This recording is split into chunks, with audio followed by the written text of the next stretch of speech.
여러분 안녕하십니까? 7월 2일 일요일 MBC 뉴스입니다. 어제 저녁부터 중부지방을 중심으로 장맛비가 내리고 있습니다.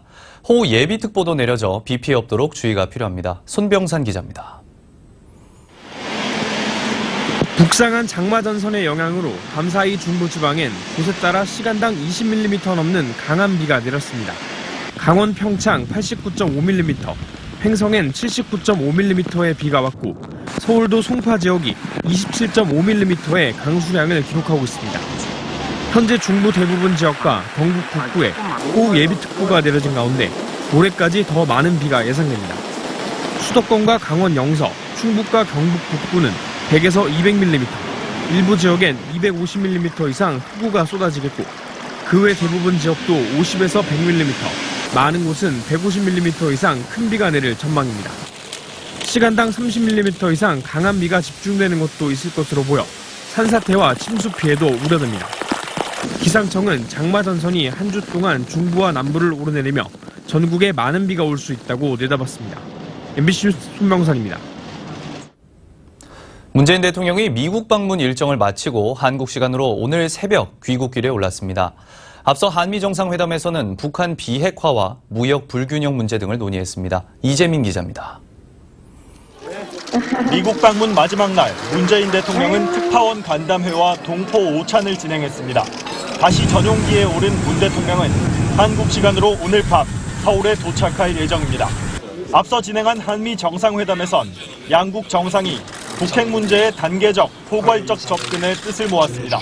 단계적이고 포괄적인 접근을 바탕으로 북핵 문제를 근원적으로 해결해 나가자는 데 뜻을 같이 했습니다.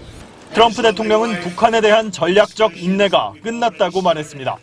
다만 한국을 비롯한 관련국들과 긴밀히 협력하겠다고 했습니다. On other regional powers and all responsible nations to join us in implementing sanctions. 한미 공동 성명에는 연합 방위를 한국이 주도한다는 언급이 있어 전시 작전 통제권 전환 논의가 속도를 낼 거란 전망도 나왔습니다. 다만 트럼프 대통령이 주한미군 방위비 분담금 증액을 요구한 데다 미국이 한미 FTA 재협상을 기정사실화하는 등의 악재도 생겼습니다. 청와대는 정상회담에서 한미 FTA 재협상 합의가 없었다며 미국 측 주장을 반박했습니다. 정상회담을 마친 뒤 문 대통령은 미국 국제전략문제연구소 연설에서 한미 양국이 북한 정권 교체나 붕괴를 원하지 않고 인위적으로 한반도 통일을 가속화하지 않을 거라고 말했습니다. MBC 뉴스 이재민입니다. 문재인 대통령의 아들 준용 씨의 채용 특혜 의혹 증거를 조작한 혐의로 구속된 국민의당 당원 이유미 씨가 오늘 새벽까지 조사를 받았습니다. 이 씨는 어제 오후 2시쯤부터 제보 조작 사건을 수사하고 있는 서울 남부지검에서 13시간 동안 조사를 받은 뒤 오늘 새벽 3시쯤 구치소로 돌아갔습니다. 검찰은 조만간 이준서 전 국민의당 최고위원을 불러 조사할 계획인 것으로 알려졌습니다. 어제 오후 6시 반쯤 북한 주민 5명이 탄 소형 선박 한 척이 동해 북방 한계선 NLL을 넘어 내려왔습니다. 해경은 함정을 보내 남자 4명과 여자 1명이 타고 있던 선박을 남쪽으로 유도했다며 북한 주민들이 귀순 의사를 밝혔지만 정보 합동조사단에서 추가 확인이 필요하다고 설명했습니다. 서울 한 오피스텔 기계식 주차장에서 차량 받침대가 추락해 1명이 다쳤습니다. 제주 서귀포 해상에선 어선에 불이 나 선원이 숨졌습니다. 밤사이 사건 사고 곽동건 기자입니다. 주차장 바닥엔 승용차가 뒤집힌 채 떨어져 있고 구조대원들이 부상자를 들것에 실어 끌어올립니다. 어제 오후 5시 반쯤 서울 성북동의 한 오피스텔 기계식 주차장에서 57살 장모 씨가 차량과 함께 5m 아래로 추락해 머리를 다쳤습니다. 경찰과 소방당국은 장 씨가 고장난 설비를 수리하던 중 갑자기 철제 받침대가 추락했다는 목격자 진술을 토대로 사고 원인을 조사하고 있습니다. 비슷한 시각 제주 서귀포 남동쪽 48km 해상에서는 선원 6명이 타고 있던 9.2톤급 어선에 불이 났습니다. 선원들은 근처를 지나던 화물선에 구조됐지만 53살 강모 씨는 병원으로 옮겨진 뒤 숨졌습니다.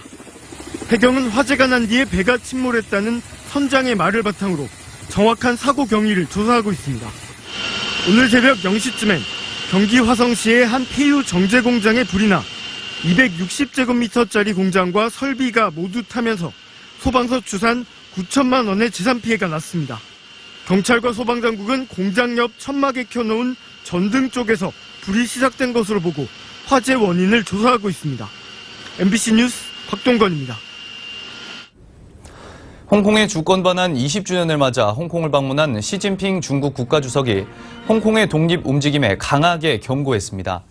시 주석은 캐리람 행정장관 취임식 선서 직후 가진 연설에서 국가 주권의 안전을 해치는 모든 활동과 중앙 권력에 대한 도전은 마지노선을 건드리는 것이라며 절대 허용할 수 없다고 밝혔습니다. 행사장 밖에서는 대규모 친중 반중 집회가 열리면서 거리 곳곳에서 충돌이 빚어졌습니다. 밤사이 장마전선이 중북부로 좀 더 북상해 비를 뿌리고 있습니다. 새벽 한때 강원 영서 지역엔 호우주의보가 내려질 정도로 세찬 비가 쏟아졌는데 지금은 빗줄기가 약해지고 있고요. 그 외 지역에서도 산발적으로 약한 비가 오락가락 오고 있습니다. 장마전선은 당분간 중부 위주로 남북을 약간씩 오르내릴 텐데요. 특히 오늘 밤사이 강한 비가 집중될 것으로 우려가 되고 있습니다. 모레까지 서울, 경기와 영서, 충북 북부와 경북 북부에 최고 250mm 이상, 충남과 전라도, 또 경남 내륙 지역에도 150mm 이상의 많은 양이 내리겠습니다. 반가운 비이기도 한 반면 피해 없도록 대비하시기 바랍니다. 오늘 비는 중간중간 소강 상태를 보이기도 하겠고 벼락이 치거나 돌풍도 불겠습니다. 현재 기온은 서울 23.9도, 전주 26.2도 등 어제 강원 동해안에 이어 오늘은 전라도와 경상도 해안가에서도 첫 열대야가 나타났습니다. 한낮 기온은 서울 27도, 대구 31도로 종일 후텁지근하겠습니다. 날씨였습니다. 7월 2일 일요일 MBC 뉴스 마칩니다. 시청해주신 여러분 고맙습니다.